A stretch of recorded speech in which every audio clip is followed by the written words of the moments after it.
സകലവും സാധ്യമാക്കുന്ന ശക്തി. ഇതിന് നിങ്ങൾ സാക്ഷികളാകുന്നു. നിങ്ങളോ ഉയരത്തിൽ നിന്ന് ശക്തി ധരിക്കുവോളം നഗരത്തിൽ പാർപ്പിൻ. ഈ വാഗ്ദത്ത പ്രകാരമുള്ള ആത്മാവിന്റെ ശക്തി ധരിക്കാതെ യാതൊരു ക്രിസ്തീയ ശുശ്രൂഷയും ചെയ്യുവാൻ നമുക്ക് പ്രാപ്തിയില്ല എന്നതിന്റെ തെളിവാണ് കർത്താവ് ഒരു വലിയ കൂട്ടം ശിഷ്യന്മാർക്ക് നൽകിയ ഈ ആജ്ഞ. ദൈവശക്തി ധരിക്കുന്നതിന് മുൻപും പിൻപും തന്റെ ശിഷ്യന്മാരുടെ മേൽ പരിശുദ്ധാത്മാവുണ്ട് എന്ന് യേശു പറഞ്ഞിട്ടുണ്ട്. ക്രിസ്തുവിന്റെ ആത്മാവില്ലാത്തവൻ അവനുള്ളവനല്ല. എന്നാൽ ശിഷ്യന്മാർ എന്ന നിലയിൽ പരിശുദ്ധാത്മാവിന്റെ സാന്നിധ്യം അനുഭവിക്കുന്നതും പരിശുദ്ധാത്മ നിറവും ശക്തിയും കൊണ്ട് ആത്മാവിനെ ധരിക്കുന്നതും വ്യത്യസ്തങ്ങളായ കാര്യങ്ങളാണ്. നമ്മുടെ മുഴു വ്യക്തിത്വത്തെ കീഴ്പ്പെടുത്തുകയും ശക്തി കൊണ്ട് നിറയ്ക്കുകയും ചെയ്യുന്ന ഒരു അമാനുഷിക അനുഭവം പരിശുദ്ധാത്മാവിൽ നിന്നും നാം പ്രാപിക്കണം. പെന്തക്കോസ്ത് നാൾ മുതൽ പരിശുദ്ധാത്മാവ് എല്ലായ്പ്പോഴും നമ്മോടുകൂടെയുണ്ട് എന്ന് പറഞ്ഞ് ഇരിക്കാതെ ഞാനും നിങ്ങളും ഈ അത്യന്ത ശക്തി പൂർണ്ണമായി അനുഭവിക്കുന്നുണ്ടോ എന്ന് സ്വയം ചോദിച്ചു നോക്കുക. ജോൺ വെസ്ലിയുടെ ശുശ്രൂഷയിൽ പരിശുദ്ധാത്മ ശക്തി വരുത്തിയ വ്യത്യാസത്തെക്കുറിച്ച് തന്റെ സഹായിയായിരുന്ന ജെയിംസ് ഹെർവി പറയുന്നത് ഇപ്രകാരമാണ്: നേരത്തെ തന്റെ പ്രസംഗം അമ്പെയ്യുന്നത് പോലെയായിരുന്നു. അതിന്റെ വേഗതയും ശക്തിയും വില്ലിലെ ഞാൻ വലിക്കുന്ന കൈയുടെ ബലത്തെ ആശ്രയിച്ചിരിക്കും. എന്നാൽ ഇപ്പോൾ തന്റെ ശുശ്രൂഷ തോക്കിൽ നിന്ന് വെടിയുതിർക്കുന്നത് പോലെയാണ്. ചെറിയൊരു സ്പർശനം മതി, അതിഭയങ്കരമായ ശക്തി പ്രവഹിക്കുകയായി. നിങ്ങൾ ക്രിസ്തുവിനെ സ്നേഹിക്കുന്നു എന്ന ഏക കാരണം കൊണ്ട് മാത്രം ശുശ്രൂഷ ചെയ്യാമെന്ന് കരുതരുത്. ക്രിസ്തുവിനായി നിങ്ങളുടെ വ്യക്തിത്വം സമർപ്പിച്ച് ക്രിസ്തുവിന്റെ അധികാരത്തോടെ വേണം ശുശ്രൂഷ ചെയ്യുവാൻ. പരിശുദ്ധവും അമാനുഷികവും അത്ഭുതകരവുമായ ഉയരത്തിന്റെ ശക്തി നിങ്ങളുടെ ശരീരാത്മദേഹികളിലൂടെ നിരന്തരം പ്രവഹിക്കുമാറാകട്ടെ. എന്നാൽ ഈ ശക്തി നിങ്ങളുടെ കുത്തകയാണെന്ന് ധരിക്കരുത്. അത് തങ്ങൾ പ്രവർത്തിക്കുവാനുള്ള അത്ഭുതങ്ങൾ പ്രവർത്തിക്കുവാനുള്ള ദിവ്യമായ ഒരു എളുപ്പ വഴിയല്ല ഇത്. നിങ്ങൾ ഇച്ഛിക്കുമ്പോഴൊക്കെയും നിങ്ങളുടെ ഹിതപ്രകാരം അത്ഭുതം ചെയ്യുവാനോ രോഗശാന്തി നൽകുവാനോ ആത്മാവിന്റെ മറ്റു വരങ്ങൾ പ്രയോഗിക്കുവാനോ തക്കവിധം നിങ്ങളുടെ അധീനതയിലുള്ളതല്ല ഈ ആത്മശക്തി. യഥാർത്ഥത്തിൽ നിങ്ങൾ പരിശുദ്ധാത്മാവിന്റെ ശക്തിയെ ഉപയോഗിക്കുകയല്ല, പരിശുദ്ധാത്മാവ് തന്റെ പ്രവൃത്തിക്കായി നിങ്ങളെ ഉപയോഗിക്കുകയാണ് ചെയ്യുന്നത്. എന്നാൽ ആത്മാവിന്റെ പ്രവൃത്തി എല്ലായ്പ്പോഴും എല്ലാവർക്കും കാണത്തക്ക വിധം ആയിരിക്കണമെന്ന് നിർബന്ധമില്ല. എങ്കിലും ദൈവത്തിൽ ആശ്രയിക്കുന്ന ഒരു ദൈവ പൈതൽ ഉയരത്തിൽ നിന്നുള്ള ശക്തി ധരിച്ചാൽ പരിശുദ്ധാത്മ ശക്തിയിൽ അധിഷ്ഠിതമായി ജീവിക്കുന്നതിനും ശുശ്രൂഷ ചെയ്യുന്നതിനും സാധിക്കും. അത് തന്റെ സ്വന്തം ശക്തി കൊണ്ടല്ല, തന്നിലൂടെ ദൈവം ചെയ്യിക്കുന്നതാണ്. ഒരാൾ പൂർണ്ണമായും ദൈവത്തിൽ ആശ്രയിച്ച് അവിടുത്തെ ഹിതത്തിന് വിധേയപ്പെട്ട് ദൈവിക കരുതലിൽ സമ്പൂർണമായി വിശ്വസിക്കുമ്പോൾ ദൈവശക്തി ധരിക്കുന്നതിന് സാധിക്കും.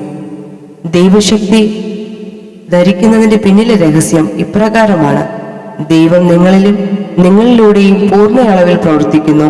ഇത് സാധ്യമാക്കണമെങ്കിൽ നിങ്ങളുടെ സമർപ്പണത്തോടെയും അനുസരണത്തോടെയുമുള്ള സഹകരണം ആവശ്യമാണ്. നിങ്ങൾക്ക് താല്പര്യമില്ലാത്ത സ്ഥിതിയാണെങ്കിൽ നിർബന്ധിച്ചും ബലം പ്രയോഗിച്ചും ദൈവം നിങ്ങളെ കൊണ്ട് ഒന്നും ചെയ്യിക്കുകയില്ല. തിരഞ്ഞെടുക്കുവാനുള്ള നിങ്ങളുടെ സ്വാതന്ത്ര്യത്തെ ദൈവം ധിക്കരിക്കുകയില്ല. നിങ്ങളെ ചൂഷണം ചെയ്യുകയുമില്ല.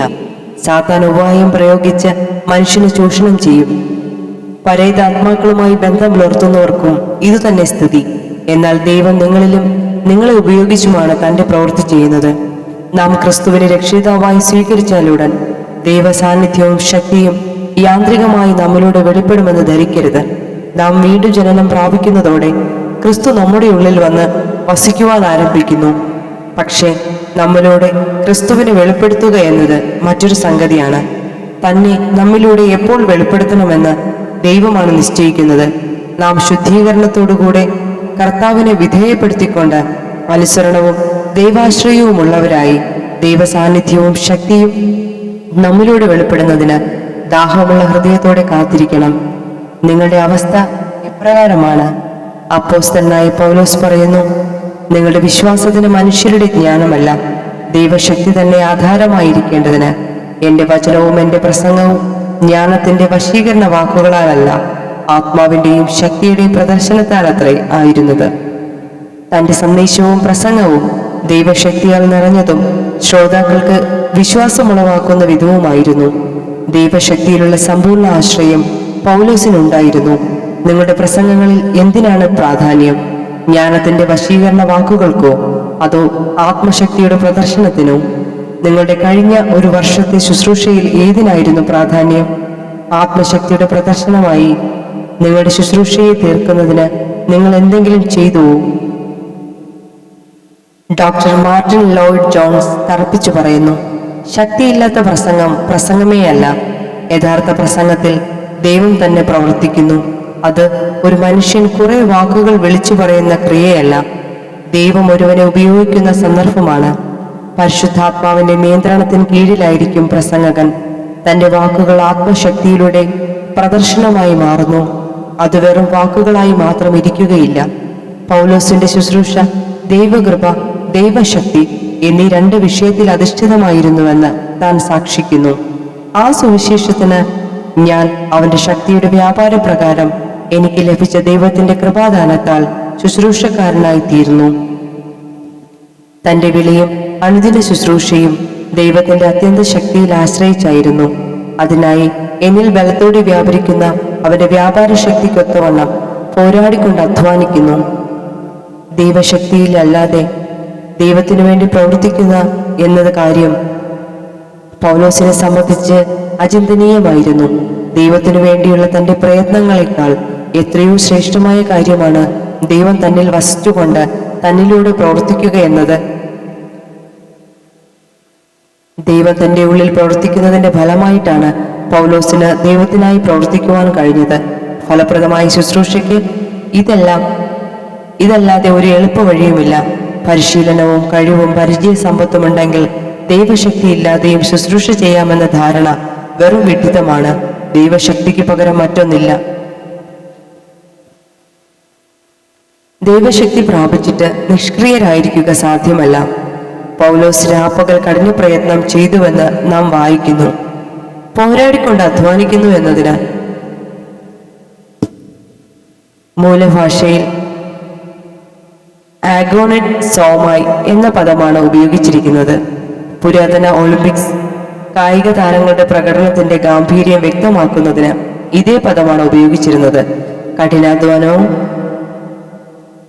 ആത്മസംയമനവും ഭഗീരഥ പ്രയത്നവും എല്ലാം ചേർന്നുള്ള പ്രവൃത്തി. തന്നിൽ വ്യാപരിക്കുന്ന ശക്തി കൊണ്ട് പൗലോസ് മുഴുബലത്തോടും കൂടെ മറ്റുള്ളവരെയും ക്രിസ്തുവിൽ തികഞ്ഞവരാക്കുന്നതിന് അധ്വാനിക്കുന്നു. ഞാൻ നിങ്ങൾക്ക് വേണ്ടി എത്ര വലിയ പോരാട്ടം കഴിക്കുന്നുവെന്ന് നിങ്ങൾ അറിയണമെന്ന് പൗലോസ് പറയുന്നു. പുതിയ നിയമ ശുശ്രൂഷയിൽ ഫലസമൃദ്ധി കാണണമെങ്കിൽ ഇതുപോലെ യത്നിക്കണം. നമ്മുടെ പരമാവധി നാം പരിശ്രമിക്കുക. അതാണ് ദൈവത്തിന് ഇഷ്ടം. അതോടൊപ്പം ദൈവശക്തി ധരിച്ചുകൊണ്ട് വലിയ അളവിൽ നമുക്ക് പ്രവർത്തിക്കുവാൻ കഴിയും. എന്റെ പ്രിയ സഹപ്രവർത്തകരെ, നമുക്ക് പരിശുദ്ധാത്മാവിന്റെ മാരി ആവശ്യമുണ്ട്. നമ്മുടെ മേൽ ദൈവശക്തി തുടർച്ചയായി പ്രവഹിക്കുവാൻ. ഒടുവിൽ നാം അതിനാൽ തിങ്ങി നിറഞ്ഞ് ഇനി ഞാനല്ല ക്രിസ്തു അത്ര എന്നിൽ ജീവിക്കുന്നതെന്ന് പ്രസ്താവിക്കുവാൻ ഇടയാകട്ടെ. നമ്മുടെ ശുശ്രൂഷ ഞാനല്ല ദൈവാത്മാവ് അത്രയെന്ന് ഏറ്റുപറയുവാൻ ഇടയാകട്ടെ. നമ്മുടെ ശുശ്രൂഷയിൽ ദൈവത്തിന്റെ പങ്കിനെക്കുറിച്ച് നാം വിനയപൂർവ്വം ഏറ്റുപറയുവാൻ തയ്യാറാകണം. നമ്മിൽ ദൈവം പ്രവർത്തിക്കുന്ന വിധത്തെക്കുറിച്ച് താഴ്മയോടെ സാക്ഷ്യം പറയുമ്പോൾ ദൈവം മഹത്വം എടുക്കുകയാണ്. എന്നാൽ നാം ഗർവത്തോടെ സ്വയം പുകഴ്ച പറയുമ്പോൾ, ദൈവശക്തി നമ്മുടെ കുത്തകയാണെന്ന് കരുതുമ്പോൾ ദൈവം തന്റെ ശക്തിയുടെ ഭുജം പിൻവലിക്കുകയും നാം സ്വന്തം ശക്തി കൊണ്ട് മാത്രം പരിശ്രമിക്കുന്നവരായി തീരുകയും ചെയ്യും.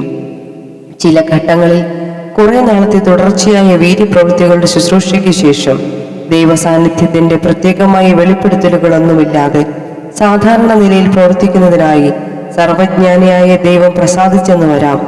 വിശ്വാസത്താൽ ജീവിക്കുകയും പ്രവർത്തിക്കുകയും ചെയ്യാതെ ഒരിക്കലും നമുക്ക് ലക്ഷ്യത്തിലെത്തുവാൻ കഴിയുന്നതല്ല. ദൈവത്തിന്റെ അത്യന്ത ശക്തിയും സാമീപ്യവും പ്രത്യേകമായി അനുഭവപ്പെടാത്ത ഘട്ടങ്ങളിലും ദൈവം നമ്മിൽ പ്രവർത്തിച്ചുകൊണ്ട് ആണ് ഇരിക്കുന്നത്. അവിടുന്ന് നമ്മെ തള്ളിക്കളയുകയോ മറന്നു കളയുകയോ ചെയ്തുവെന്ന് നിരൂപിക്കരുത്. പ്രത്യുത ഒരു വലിയ വിജയ ദിവസത്തിനായി നമ്മെ അവിടുന്ന് ഒരുക്കിക്കൊണ്ടിരിക്കുകയാണ്. ദൈവം രഹസ്യമായി ജനങ്ങളുടെ ഹൃദയങ്ങളിൽ പ്രവർത്തിച്ച് അവരെ രക്ഷയിലേക്കും ഉണർവിലേക്കും വിജയത്തിലേക്കും എത്തിച്ചേരുവാനായി ഒരുക്കുന്നു. ഈ അവസരങ്ങളിൽ നാം പൂർണ്ണമായ ആശ്രയത്തോടും അനുസരണത്തോടും ദീർഘക്ഷമയോടും കൂടെ പ്രാർത്ഥനയിൽ കാത്തിരിക്കുകയാണ് വേണ്ടത്. നിങ്ങളുടെ ശുശ്രൂഷയിൽ സദാ ദൈവശക്തിയുടെ അമാനുഷികമായ വെളിപ്പെടൽ വേണമെന്ന് ശഠിക്കരുത്. ദൈവത്തിന്റെ ശക്തി സകലത്തിനും മതിയാകുന്ന ശക്തിയാണ്. അത് പ്രവർത്തിക്കുന്നതിന് നിങ്ങളുടെ തിരിച്ചറിവ് ആവശ്യമില്ല. ദൈവത്തിന്റെ വിശുദ്ധമായ സാന്നിധ്യത്തെയും രഹസ്യമായോ ദൃശ്യമായോ ഉള്ള വീര്യപ്രവൃത്തിയെയും തിരിച്ചറിയുവാൻ നിങ്ങൾക്ക് സാധിക്കണമെന്ന് വാഞ്ചിച്ച് കാത്തിരിക്കാം. എന്നാൽ ദൈവശക്തി പ്രവർത്തിക്കുന്നത് ഗ്രഹിക്കുവാൻ ഒരിക്കലും സാധിക്കുന്നില്ലെങ്കിൽ നിങ്ങൾ സ്വയം ഹൃദയത്തെ ശോധന ചെയ്യുന്നതിന് സമയമായി എന്നാണ് മനസ്സിലാക്കേണ്ടത്. ദൈവത്തിന്റെ പരിശുദ്ധാത്മാവ് നിങ്ങളുടെ ഹൃദയത്തിൽ പ്രാർത്ഥനയ്ക്കായി ആഴമായ ആത്മഭാരം തരികയും പ്രാർത്ഥിക്കുമ്പോൾ നിങ്ങളെ അത്യന്ത ശക്തിയും അധികാരവും കൊണ്ട് നിറച്ച് നിങ്ങളുടെ പ്രാർത്ഥനയെ നയിക്കുകയും ചെയ്യുന്നുവെങ്കിൽ നിങ്ങളുടെ പ്രാർത്ഥനാ വിഷയത്തിൽ ഉത്തരക്ഷണത്തിലുള്ള അത്ഭുത വിടുതൽ ദൃശ്യമായില്ലെങ്കിൽ പോലും ദൈവശക്തിയുടെ പുതുപ്പ് നിങ്ങളുടെ മേലുണ്ടെന്ന് ഗ്രഹിക്കുവാൻ കഴിയും. ചിലപ്പോൾ നിങ്ങൾ പ്രാർത്ഥിക്കുമ്പോഴോ ശുശ്രൂഷിക്കുമ്പോഴോ നിങ്ങളുടെ മേൽ അന്ധകാരത്തിന്റെ നിഴൽ പരത്തുന്നതിന് സാത്താൻ ശ്രമിച്ചേക്കാം. ദൈവസാന്നിധ്യവും ശക്തിയും അനുഭവിക്കുന്നതിൽ നിന്നും അല്പനേരത്തേക്കെങ്കിലും നിങ്ങളെ തടയുവാൻ അവൻ പ്രയത്നിക്കും. നിങ്ങളുടെ ഇപ്പോഴത്തെ അവസ്ഥ ഇപ്രകാരമാണോ? ഭ്രമിക്കേണ്ട. വിശ്വാസവും സ്ഥിരതയുമുള്ളവനായി പ്രാർത്ഥിക്കുക. ദൈവശക്തിയുടെ വ്യാപാരം അനുഭവപ്പെടാത്തപ്പോഴും സമ്പൂർണമായി ദൈവശക്തിയിൽ തന്നെ ആശ്രയിച്ച് പ്രവർത്തിക്കുക. കഴിഞ്ഞ നാളുകളിലെ പോലെ തന്നെ വീണ്ടും ദൈവസാന്നിധ്യവും ശക്തിയും അനുഭവിക്കുവാൻ തീർച്ചയായും സാധിക്കും. ഇപ്പോൾ നിങ്ങൾ അന്ധകാര ശക്തിയുമായി ഒരു പോരാട്ടത്തിലാണ്. പക്ഷേ ഈ അവസ്ഥയിൽ നിങ്ങൾ ഒറ്റയ്ക്കല്ല. അനേകം ശ്രേഷ്ഠരായ ദൈവഭൃത്യന്മാർ അനേകം ആഴ്ചകളും മാസങ്ങളും ഇതേ സ്ഥിതിയിലായിരുന്നിട്ടുണ്ട്. എന്നാൽ ഒടുവിൽ ദൈവത്തിന്റെ മറുപടി തീർച്ചയായും ലഭിക്കും. ഒരു തീവണ്ടി തുരങ്കത്തിൽ കയറുമ്പോൾ ചുറ്റും ഒരു ഇരുട്ടാണ് എന്നതുകൊണ്ട് ഇതിൽ നിന്നും എടുത്തു ചാടരുത്. ക്ഷമയോടെ കാത്തിരിക്കുക. നിങ്ങളെ മഹത്തായ വിജയത്തിലേക്കുള്ള പാതയിലാണ്. ദൈവശക്തിയുടെ വെളിപ്പെടൽ വീണ്ടും ഉണ്ടാകും. രാജ്യം വിപുലീകരിക്കുവാനുള്ള ശക്തി. പഴയ നിയമത്തിൽ പ്രവാചകന്മാരും പുതിയ നിയമത്തിൽ ക്രിസ്തുവും അനേക പ്രാവശ്യം പരാമർശിച്ചിട്ടുള്ള വിഷയമാണ് ദൈവരാജ്യം. മശിഹായുടെ രാജ്യം, സ്വർഗരാജ്യം എന്നീ പേരുകളിലും ഇത് പ്രതിപാദിക്കപ്പെട്ടിട്ടുണ്ട്. ദൈവം നമ്മുടെ പരമാധികാരിയായ രാജാവാണ്. അവിടുത്തെ ഭരണം യേശുവിന്റെ മടങ്ങിവരവോളം നമ്മുടെ ഹൃദയങ്ങളിലും ലോകത്തിലും രക്ഷയുടെ രാജ്യമായി നിലനിൽക്കും. മനുഷ്യകരങ്ങളല്ല ഇത് നിർമ്മിക്കുന്നത്, പക്ഷേ മനുഷ്യരുടെ കരങ്ങളെ ഉപയോഗിച്ച് ദൈവമാണിത് പണിയുന്നത്.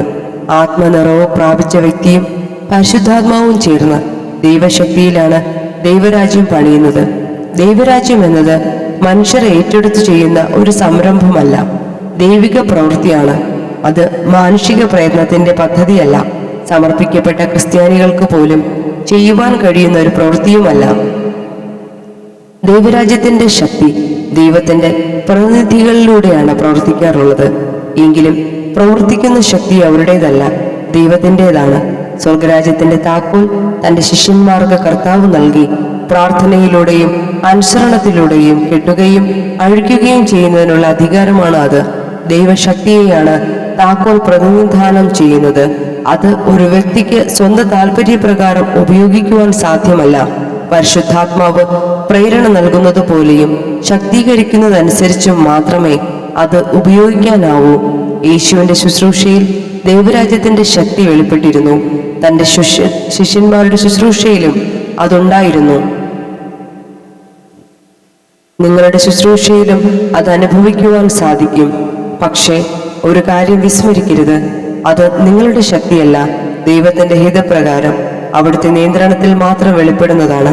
മാനുഷികമായി നമ്മുടെ ഏറ്റവും ഉത്തമമായ പരിശ്രമങ്ങൾ പോലും ദൈവരാജ്യത്തിന്റെ കെട്ടുപണിക്കും വ്യാപനത്തിനും പ്രയോജനപ്പെടുകയില്ല. ആത്മനിറവ് പ്രാപിച്ച ഭക്തനായ ക്രിസ്ത്യാനിയാണെങ്കിൽ പോലും സ്വന്തം പരിശ്രമങ്ങൾ കൊണ്ട് ദൈവരാജ്യത്തിന് വേണ്ടി ഫലപ്രദമായി പ്രവർത്തിക്കുന്നത് സാധ്യമല്ല. ക്രിസ്തുവിന്റെ ഭരണം ഒരു വ്യക്തിയുടെയോ സമൂഹത്തിന്റെയോ ഉള്ളിലാക്കുന്നത് പരിശുദ്ധാത്മാവിന്റെ ക്രിയയാണ്. അതിൽ ദൈവം തന്റെ പരമാധികാരത്തിൽ നമ്മുടെ സാക്ഷ്യത്തെയോ ശുശ്രൂഷയെയോ ഉപയോഗിക്കുന്നു. വിശുദ്ധിയും ശക്തിയും പരസ്പര ബന്ധമുള്ള രണ്ട് വ്യത്യസ്ത സംഗമങ്ങളാണ്.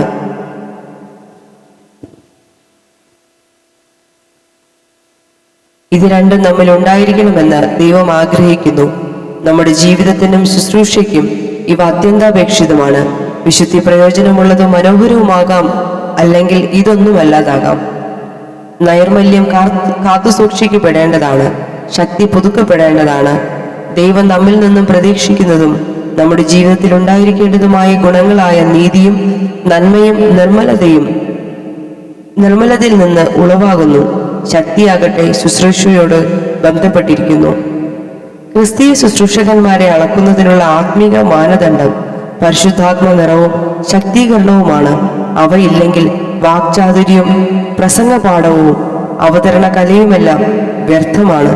തിരുവെഴുത്ത് പ്രകാരമുള്ള ഉപദേശവും യാഥാസ്ഥിതികത്വവും ആകർഷകമായ വ്യക്തിത്വവും സാമർഥ്യവും പ്രധാനപ്പെട്ടവയാണെങ്കിലും പരിശുദ്ധാത്മ നിറവും ശക്തീകരണവും ഇല്ലെങ്കിൽ അവയെല്ലാം നിഷ്പ്രയോജനമാണ്.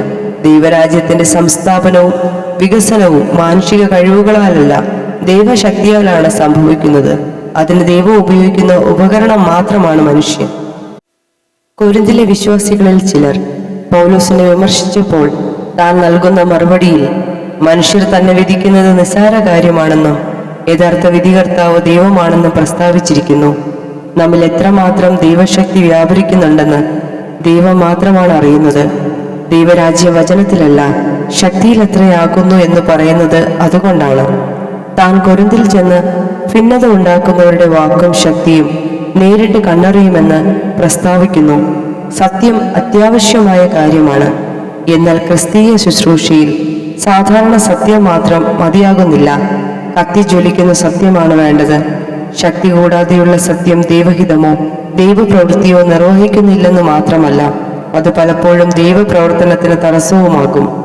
കൊരിന്തിലെ വിശ്വാസികളെ സന്ദർശിക്കുന്ന സഭാ നേതാക്കന്മാരെ വിലയിരുത്തുന്നതിനും അവർ യഥാർത്ഥ ശുശ്രൂഷകരാണോ എന്ന് ഗ്രഹിക്കുന്നതിനുമായി പൗലോസ് 2 കൊരിന്ത്യർ 6 ഒരു മാനദണ്ഡം നൽകിയിരിക്കുന്നു.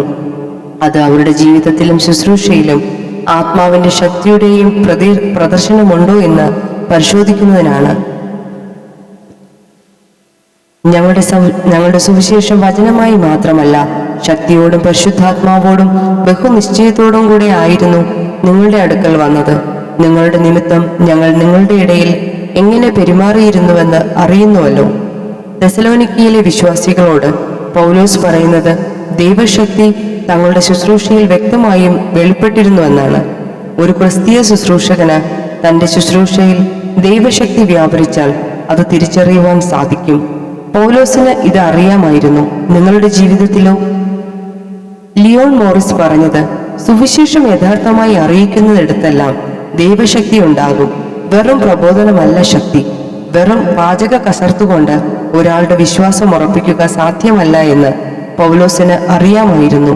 അതുകൊണ്ടാണ് തന്റെ പ്രസംഗവും ശുശ്രൂഷയും ആത്മാവിന്റെയും ശക്തിയുടെയും പ്രദർശനമായിരുന്നുവെന്ന് പറഞ്ഞിരിക്കുന്നത്. പ്രദർശനം എന്നതിന് ഗ്രീക്ക് ഭാഷയിൽ തെളിവ് എന്ന അർത്ഥം വരുന്ന പദമാണ് ഉപയോഗിച്ചിരിക്കുന്നത്.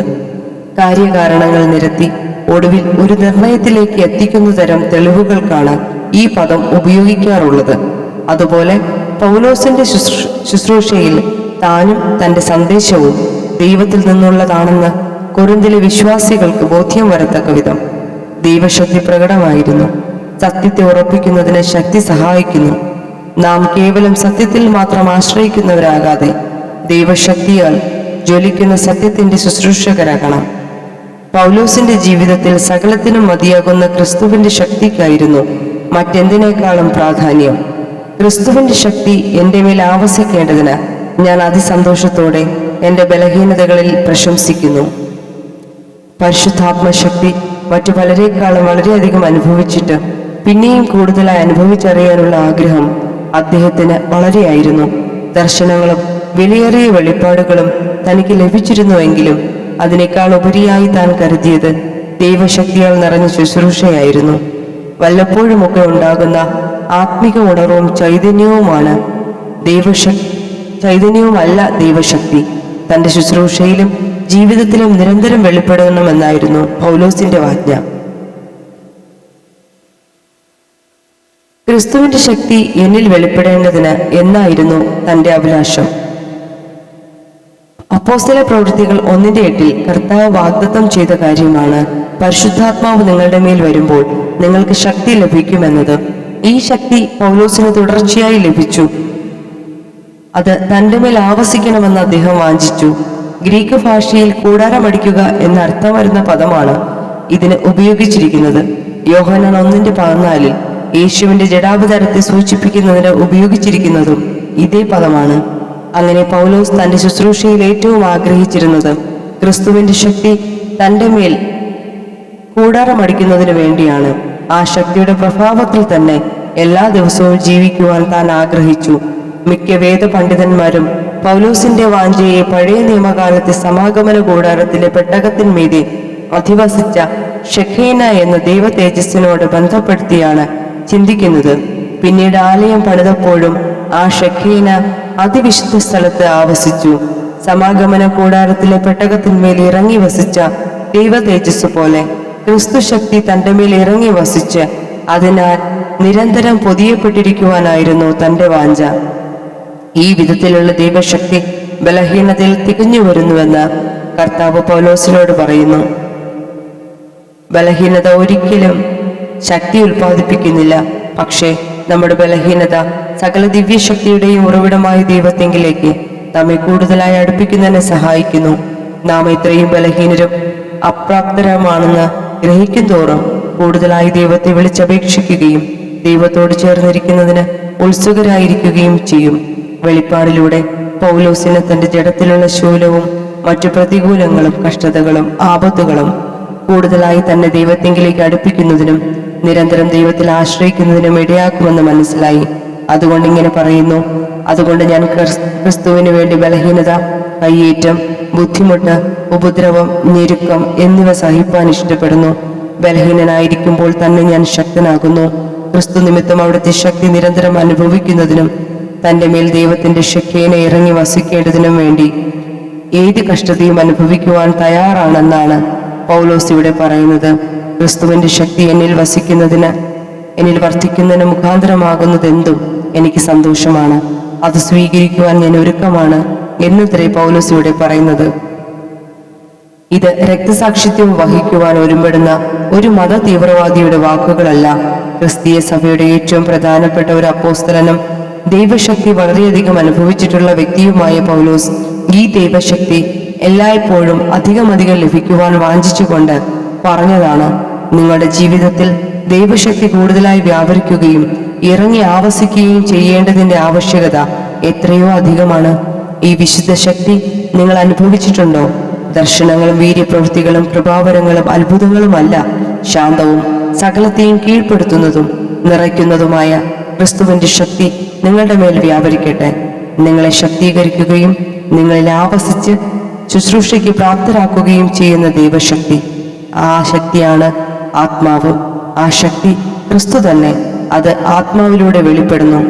ഈ ശക്തി ഇന്നും ലഭിക്കുമോ? ദൈവശക്തി ജോൺ വെസ്ലിയുടെ ശുശ്രൂഷയിൽ. സുപ്രസിദ്ധ സുവിശേഷകനായിരുന്ന ജോൺ വെസ്ലി ഒരു ജ്വലിക്കുന്ന ഹൃദയത്തിനുടമയും പരിശുദ്ധാത്മശക്തി തുടർച്ചയായി സ്വീകരിച്ച് ശുശ്രൂഷിച്ച വ്യക്തിയുമാണ്. തന്റെ ജീവിതത്തിലെ പല സംഭവങ്ങളും ലോകമെമ്പാടുമുള്ള പ്രസംഗകർ പലപ്പോഴും ഉദ്ധരിക്കാറുണ്ട്. തന്റെ ജീവിതത്തിന്റെ മാനസാന്തരം, ബാല്യകാലത്തിലെ ഭക്തി നിർഭരമായ സാഹചര്യം, വിശുദ്ധ ജീവിതം നയിക്കുന്നതിനായുള്ള യൗവനത്തിലെ നിശ്ചയദാർഢ്യം, ഓക്സ്ഫോർഡിൽ ഹോളി ക്ലബ് രൂപീകരിക്കുന്നതിനുള്ള പ്രയത്നം, വടക്കേ അമേരിക്കയിലെ മിഷണറി വേല എന്നിവയും അതീവ ഭക്തനായിരുന്നിട്ടും രക്ഷാനിർണയം ഇല്ലാതിരുന്നതും. 1738 മെയ് 24 തന്റെ ജീവിതത്തെ ആകെ മാറ്റിമറിച്ച വീണ്ടും ജനനാനുഭവം ഉണ്ടായത്. മാർട്ടിൻ ലൂഥറിന്റെ പുസ്തകത്തിലെ ഒരു ഭാഗം വായിക്കുമ്പോഴായിരുന്നു അത് സംഭവിച്ചത്. തന്റെ ഹൃദയം അസാധാരണമാം വിധം ചൂടുപിടിക്കുന്നതായി അനുഭവപ്പെട്ടുവെന്ന് അതിനെക്കുറിച്ച് വെസ്ലി പറയുന്നു. അന്നു മുതൽ താൻ രക്ഷയ്ക്കായുള്ള പരിശുദ്ധാത്മാവിന്റെ തേജസ്സുള്ള സാക്ഷ്യത്തെ പ്രഘോഷിക്കുന്നവനായി തീർന്നു. അന്നു മുതലുള്ള തന്റെ അത്ഭുതകരമായ ശുശ്രൂഷയുടെ പിന്നിലെ രഹസ്യം എന്തായിരുന്നു?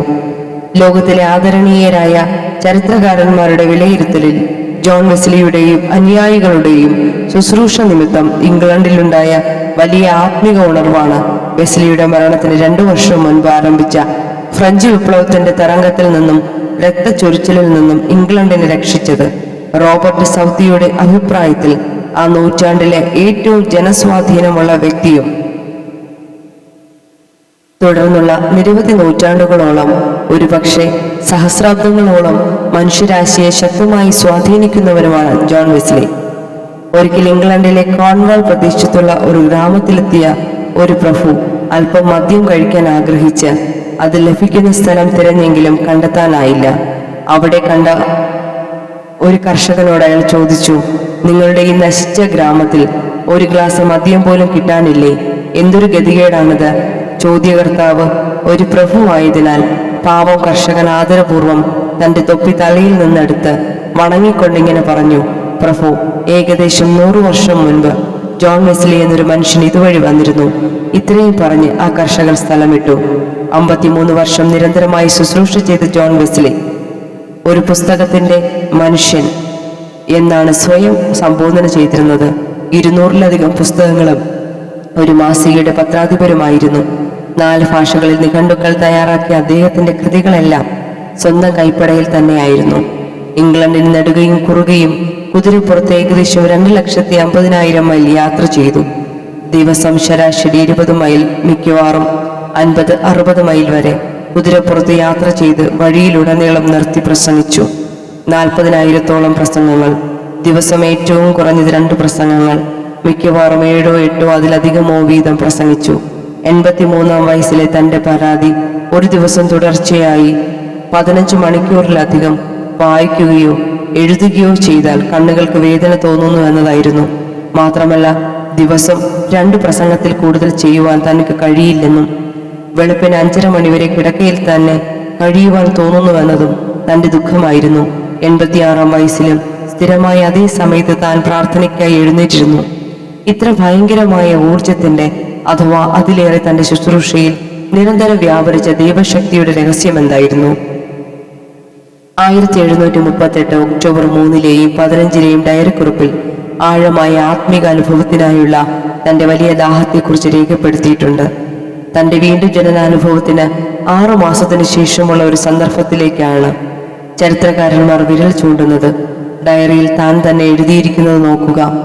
1739 ജനുവരി 1 തിങ്കൾ, ഫെറ്റർ ലെയിനിൽ വെച്ചുള്ള ഞങ്ങളുടെ സ്നേഹവിരുന്നിൽ 60ഓളം വരുന്ന ഞങ്ങളുടെ സഹോദരങ്ങളെ കൂടാതെ മിസ്റ്റർ ഹാൾ, ഹിൻചിൻ, ഇംഗ്ഹാം, വൈറ്റ്ഫീൽഡ്, ഹച്ചിൻസ് എന്നിവരും എൻ്റെ സഹോദരനായ ചാൾസും ഉണ്ടായിരുന്നു. ഞങ്ങളുടെ പ്രാർത്ഥന വെളുപ്പിന് 3 മണിവരെ നീണ്ടു. പെട്ടെന്ന് ദൈവശക്തി അതിഭയങ്കരമായ വിധത്തിൽ ഞങ്ങളുടെ മേൽ വ്യാപരിച്ചു. അടക്കാനാവാത്ത സന്തോഷം കൊണ്ട് ചിലർ ഉറക്കി കരഞ്ഞു. പലരും നിലത്തു വീണു. ദൈവമഹിമയുടെ സാന്നിധ്യത്തെങ്കിലുള്ള അമ്പരപ്പിൽ നിന്നും അല്പം മോചിതരായപ്പോൾ ഞങ്ങൾ ഏകസ്വരത്തിൽ, ദൈവമേ, ഞങ്ങൾ അങ്ങേ സ്തുതിക്കുന്നു, അവിടുന്ന് ഞങ്ങളുടെ കർത്താവാകുന്നു എന്ന് ഏറ്റുപറയുന്നു എന്ന് പാടി. ഈ സംഭവം അപ്പോസ്തല പ്രവൃത്തികൾ 4:23-32 പറയുന്ന അനുഭവത്തെയാണ് ഓർമ്മിപ്പിക്കുന്നത്.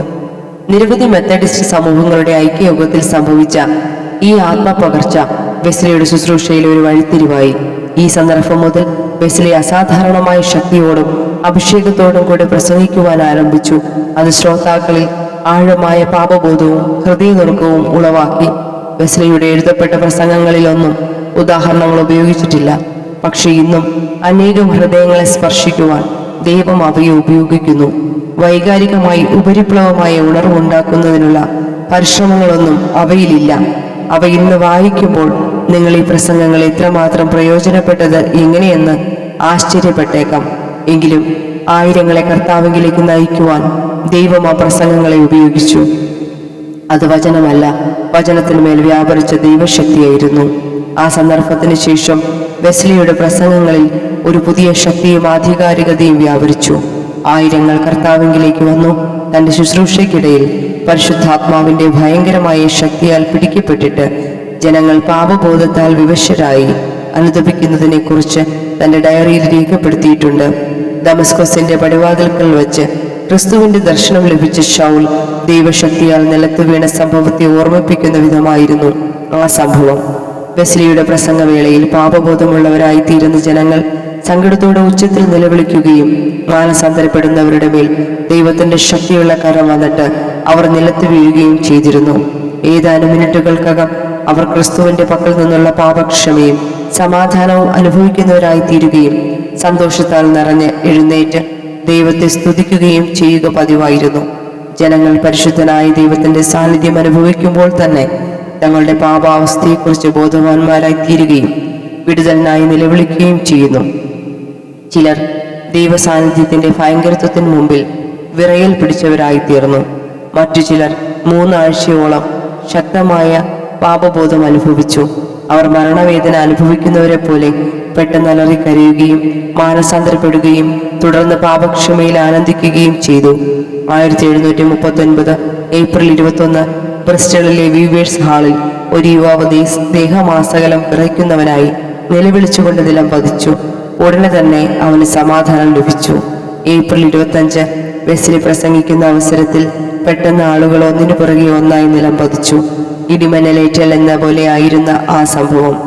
എല്ലാ സന്ദർഭങ്ങളിലും വീഴുന്നവർക്ക് ദൈവത്തെക്കുറിച്ച് തങ്ങളുടെ പാപാവസ്ഥയെക്കുറിച്ചുമുള്ള വെളിപ്പാടുണ്ടാവുക പതിവായിരുന്നു. വിമർശിക്കുവാനും ഒറ്റുനോക്കുവാനും വന്നവർ പലരും ദൈവശക്തിയാൽ പിടിക്കപ്പെട്ട് തൽക്ഷണം മാനസാന്തരപ്പെട്ടു. ഇതിനെ ശക്തിയായി എതിർത്തിരുന്ന ഒരാൾ ഒരിക്കൽ പെട്ടെന്ന് കസേരയിൽ നിന്നും തെറിച്ച് നിലത്തു വീണു. അവിടെ കിടന്നുകൊണ്ട് ദൈവത്തോട് നിലവിളിക്കുവാൻ തുടങ്ങി. മറ്റൊരു സ്ഥലത്ത് വച്ച് നടന്ന യോഗത്തെക്കുറിച്ച് വെസ്ലി പറയുന്നത് ഇപ്രകാരമാണ്: ദൈവശക്തിയുടെ മുമ്പിൽ ആളുകൾ വിറച്ചുകൊണ്ട് ഓരോരുത്തരായി നിലത്ത് പതിച്ചു. മറ്റുള്ളവർ രക്ഷ പ്രാപിക്കുവാൻ ഞങ്ങൾ എന്തു ചെയ്യേണ്ടു എന്ന് അത്യുച്ചത്തിൽ കൈപ്പോടെ നിലവിളിച്ചു. പല അവസരങ്ങളിലും വെസ്ലിയെ എതിർക്കുവാനും കയ്യേറ്റം ചെയ്യുവാനും ജീവഹാനി വരുത്തുവാനും പദ്ധതിയിട്ട ആളുകൾ സംഘടിതമായി ഓടി വന്നിട്ടുണ്ട്.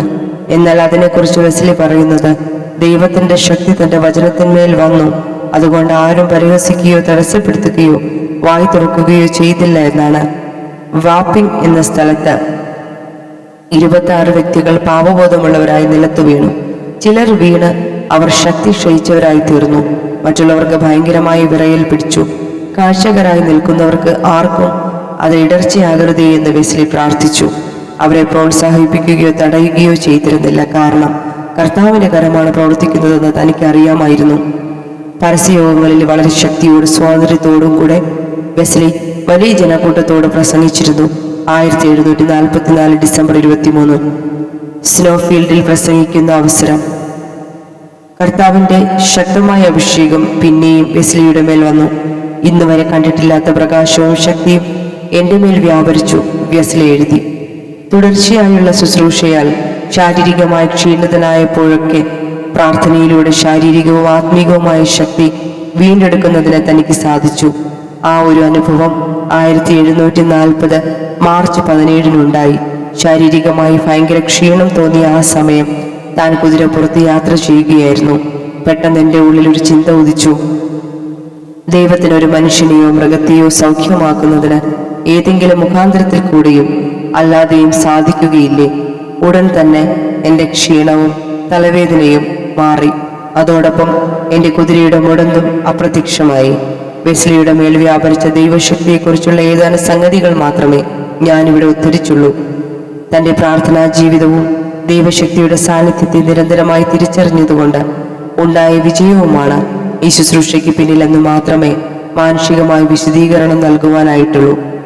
അത് അദ്ദേഹം പരിശ്രമം കൊണ്ട് സ്വായത്തമാക്കിയതല്ല. വൈകാരികവും ഉപരിപ്ലവവുമായ പ്രകടനത്തിനായി താൻ യാതൊരു ശ്രമവും നടത്തിയില്ല. തൻ്റെ തുടർച്ചയായുള്ള ശുശ്രൂഷയുടെ മേൽ ദൈവം തൻ്റെ ശക്തി ആവസിപ്പിച്ചു, അത്രമാത്രം.